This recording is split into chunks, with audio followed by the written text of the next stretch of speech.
para vencê-las. E é sobre isso que eu quero falar nessa noite com você, sobre o nosso papel na obra do Senhor. Qual o seu papel na igreja?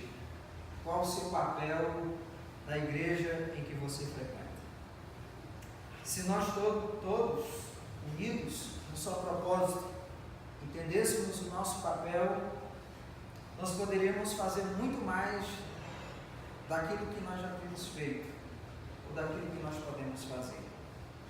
No entanto, irmãos, nós entendemos que para isso acontecer precisa que cada um de nós assumamos o nosso papel, e só assim daremos passos mais largos a pequeno e médio prazo em relação aos nossos sonhos, objetivo e à missão que o Senhor Jesus nos deu.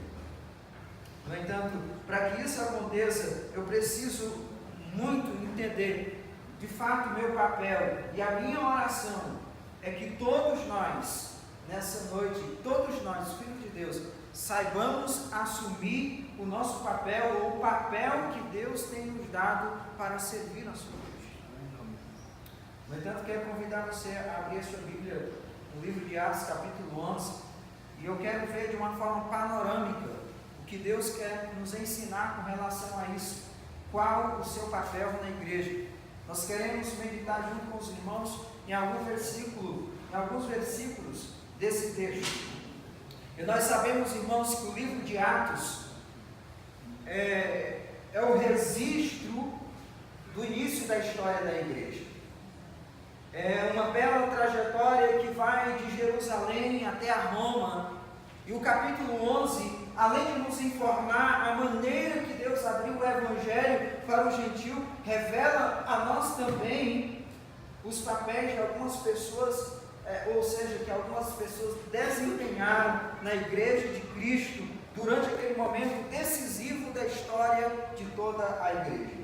E nós vamos olhar para este capítulo, como eu já falei, de uma forma panorâmica, e vejamos o que cada um de nós deve ou não deve fazer para ver a obra de Deus prosperar, para vermos a obra de Deus andar para frente. No entanto, eu quero destacar o primeiro ponto aqui nessa noite, e eu convido você a segurar a sua Bíblia aberta no capítulo 11, e a primeira verdade que eu quero trazer é que algumas pessoas fazem as coisas acontecerem. Nós vamos ler o versículo 4 ao versículo 17, nós vamos ver isso de forma intencional, destas pessoas que fazem ver as pessoas acontecerem, as coisas acontecerem. Olha o que diz: mas Pedro começou a fazer-lhe uma exposição por ordem, dizendo: estando eu orando na cidade de Jope, tive no arrebatamento dos sentidos uma visão. Via um vaso como um grande lençol que descia do céu e vinha à terra junto de mim. E pondo nele os olhos, considerei e vi animais da terra, quadrúpedes, e feras, e répteis, e aves do céu. E ouvi uma voz que me dizia: levanta-te, Pedro, mata e come. Mas eu disse: de maneira nenhuma, Senhor, pois nunca em minha boca entrou coisa alguma comum ou imunda. Mas a voz respondeu-me do céu segunda vez: não chames tu comum ao que Deus purificou. E sucedeu isso por 3 vezes, tudo tornou-se a recolher-se no céu. E eis que na mesma hora pararam juntos da casa em que eu estava 3 varões que me foram enviados de Cesareia. E disse-me o Espírito que fosse com eles, nada duvidando. E também estes 6 irmãos foram comigo. E entrando em casa daquele varão, e contou-nos como vira em pé um anjo em sua casa, e lhe dissera: envia varões a Jope, e manda chamar Simão, que tem por sobrenome Pedro, o qual te dirá palavras com que te salves, tu e toda a tua casa. E quando comecei a falar, caiu sobre eles o Espírito Santo, como também sobre nós ao princípio. E lembrei-me do que disse o Senhor, quando disse: João certamente batizou com água, mas vós sereis batizados com o Espírito Santo. Portanto, se Deus lhe deu o mesmo dom que a nós, quando cremos no Senhor Jesus Cristo, quem era então eu para que pudesse resistir a Deus?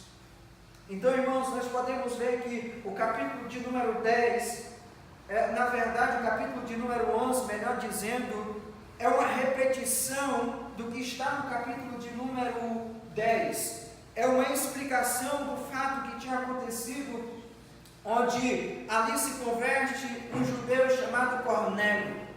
No entanto, nós podemos ver que Pedro, aqui agora diante da igreja, para assim justificar-se, Pedro, mesmo relutante em atender a ordem de Deus, quando Deus fala com ele nesse texto, ele dispõe-se a levar o evangelho para além dos muros de Jerusalém.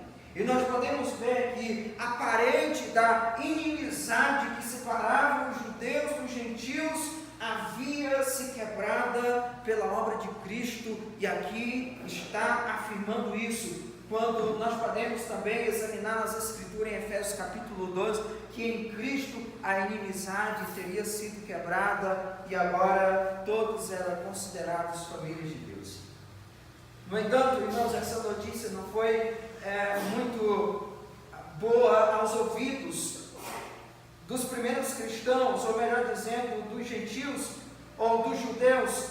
Tal notícia, entretanto, abalou esses irmãos, os judeus tradicionais, uma vez que eles imaginavam que os gentios precisavam primeiro tornar-se judeu para somente depois, de fato, serem cristãos. Eles não conseguiram entender, mas Pedro, porém, obedecendo ao intento do Senhor, a voz do Senhor, a palavra do Senhor, foi na casa de um gentio, Cornélio, e pregou a ele e os seus familiares, como o texto que lemos afirma. E a Bíblia diz que todos creram e foram salvos. E nós damos graça a Deus, irmãos, pela vida do apóstolo Pedro, porque não resistiu ao propósito de Deus e tornou-se um instrumento nas mãos do Senhor para que as coisas acontecessem, para que o Evangelho fosse pregado, para que aquelas pessoas fossem alcançadas pela graça e pelo poder do Evangelho, que diz que é salvação a todo aquele que crê. Amém. E nós entendemos que graças a essa atitude de Pedro, no início da igreja, o Evangelho chegou a nós, cá nos confins da terra. Amém. É por causa de um homem que fez as coisas acontecerem que nós podemos ser igreja hoje. Nós podemos crer no Evangelho hoje. Porque alguém fez as coisas acontecerem, alguém obedeceu, alguém quebrou os elos tradicionais, alguém quebrou as barreiras da inimizade e pregou o Evangelho em obediência à palavra de Deus.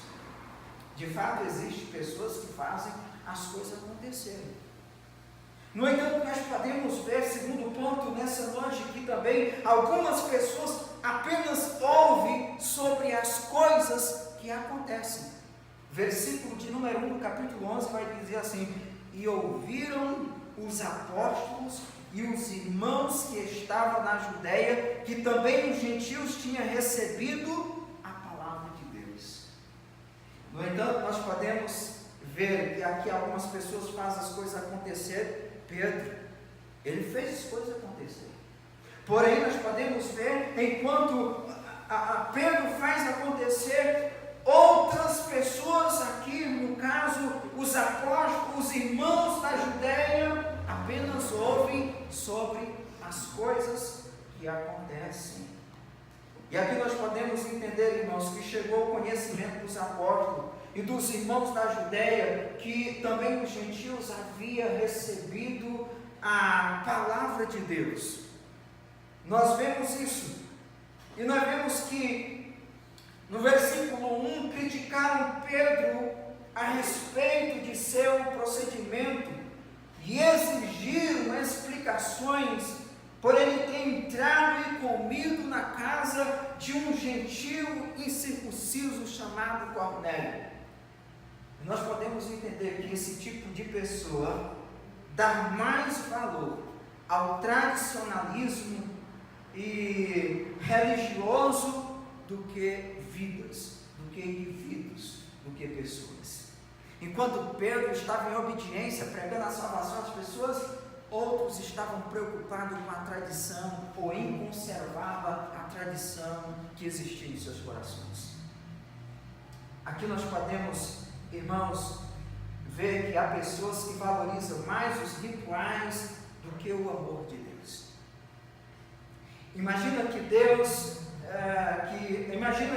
não pode amar aqueles a quem elas rejeitam ou não consegue amar. Não são agentes para fazer a obra de Deus. Apenas ouvem com censura o que está acontecendo. Infelizmente, existem essas pessoas que apenas ouvem o que está acontecendo na igreja, na obra de Deus, e ainda censura e questiona, colocando as suas ideias, conservando as suas tradições e criticando aqueles que fazem. Era isso que estava acontecendo aqui. Mas existe outro tipo de pessoa, terceiro ponto, que está a partir do verso 2 e 3. Algumas pessoas também se opõem às coisas que acontecem. 2 e 3 diz assim: e subindo Pedro a Jerusalém, disputava com ele os que eram da circuncisão. 3, dizendo: entraste em casa de varões incircuncisos e comeste com eles. Algumas pessoas se opõem às coisas que acontecem.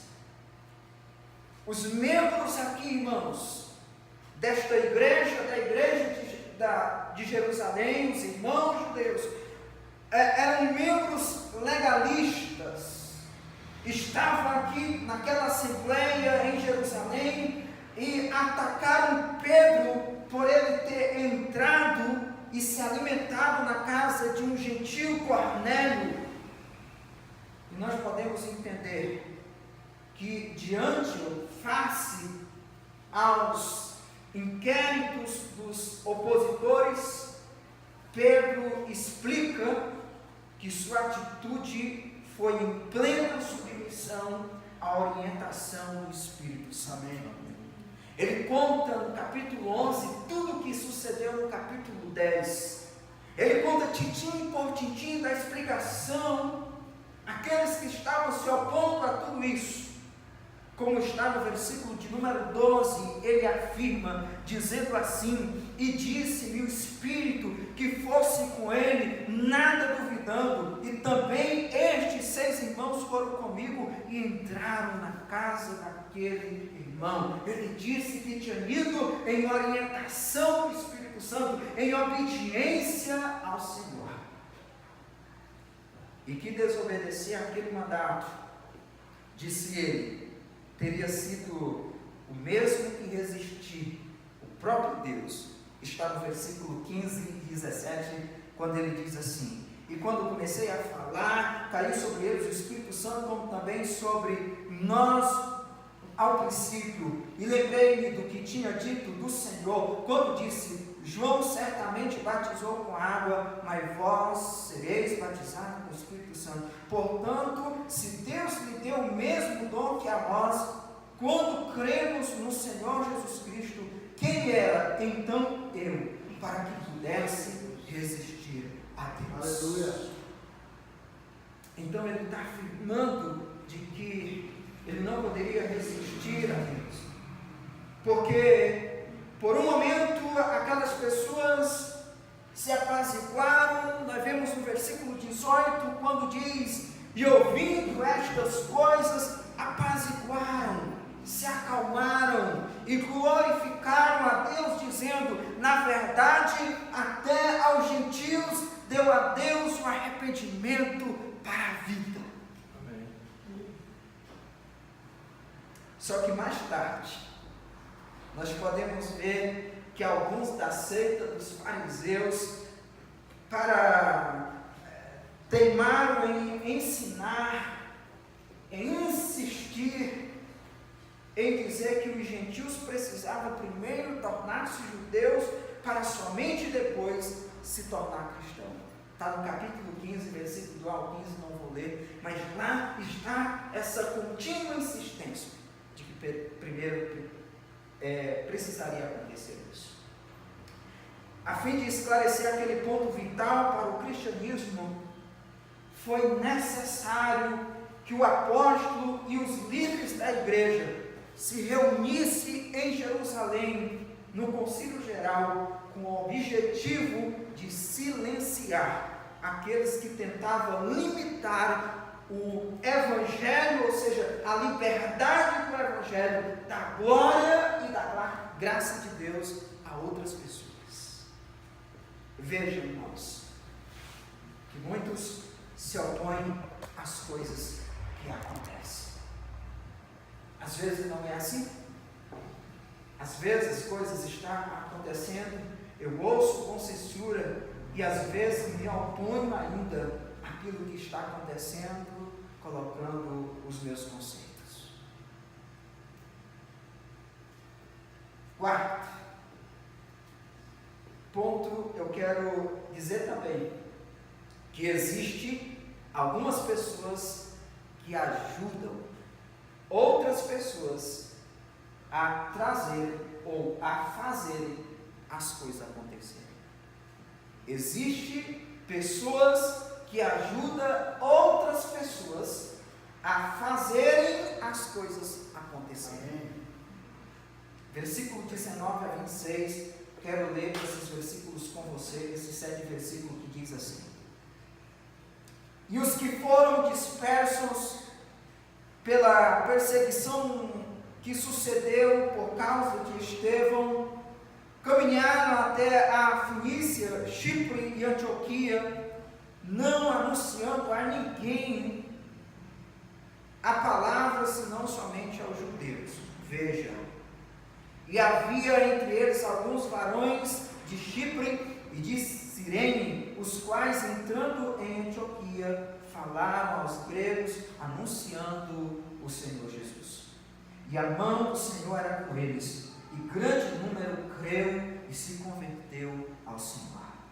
E chegou a fama destas coisas aos ouvidos da igreja que estava em Jerusalém, e enviaram Barnabé até Antioquia, o qual, quando chegou e viu a graça de Deus, se alegrou e exortou a todos a que com firmeza de coração permanecesse no Senhor, porque era homem de bem, cheio do Espírito Santo e de fé, e muita gente se uniu ao Senhor. E partiu Barnabé para Tarso a buscar Saulo, e achando-o, o conduziu para Antioquia. E sucedeu que todo um ano se reuniram naquela igreja e ensinaram muita gente em Antioquia. Foram os discípulos pela primeira vez chamados cristãos. Nós podemos entender aqui nesse texto que, assim como existem pessoas que não fazem, outras pessoas que censuram o que está fazendo, outros que se opõem às coisas que estão acontecendo, há pessoas também que ajudam outras pessoas a fazer acontecer. Nós podemos entender aqui então que alguns faz acontecer Pedro, outros ouvem sobre o que está acontecendo, irmãos da Judéia, alguns se opõem, membros legalistas daquela igreja, aos que está acontecendo, e alguns ajudam outras pessoas a fazer as coisas acontecer. E esse era Barnabé.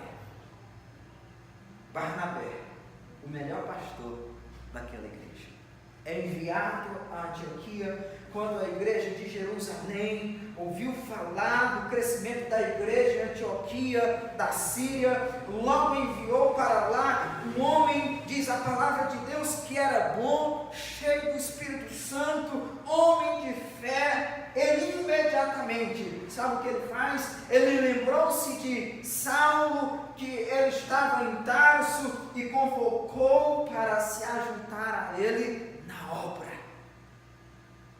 E nós vemos que Barnabé, o filho da consolação, fez o ministério dele uma plataforma de investimento na vida de outras pessoas, para que elas pudessem também ser usadas nas mãos de Deus, longe de ser obstáculo para aqueles que queriam fazer a obra, como os fariseus legalistas. Barnabé era um facilitador. Barnabé era um homem que facilitava aqueles que queriam servir. Era um homem cooperador e encorajador daqueles que estavam enganjados na obra de Deus. Esse é o tipo de pessoas que fazem e que ajudam outras pessoas a fazer as coisas acontecerem. Queridos, de forma panorâmica, eu quero encerrar nessa noite fazendo uma pergunta para você, usando o tema que eu iniciei nessa noite. Qual é o seu papel na igreja? Que tipo de pessoa você se encaixa? Aquelas que fazem as coisas acontecer, aquelas que ouvem as coisas acontecendo, aquelas que se opõem ao que acontece, ou aquela que ajuda outras pessoas a fazerem acontecer? Qual é o seu papel na igreja? Qual tem sido o seu papel na igreja? Precisamos perguntar a nós mesmos: que papel ocupo na igreja? Sou eu dos que faz a coisa acontecer? Apenas ouço ressabiado que as coisas estão acontecendo? Oponho-me ao que acontece? Qual é o meu papel? Quem sou eu na igreja? E a minha oração nessa noite é que seja você daqueles que fazem, seja você daqueles que cooperam, seja você daqueles que facilita, seja você daqueles que encoraja, seja você daqueles que ajudam as coisas a acontecerem, que ajuda as coisas a realizar-se. A minha oração é que você entenda o seu papel na igreja e contribua para o crescimento da obra de Deus. Em nome de Jesus Cristo. Amém? Amém.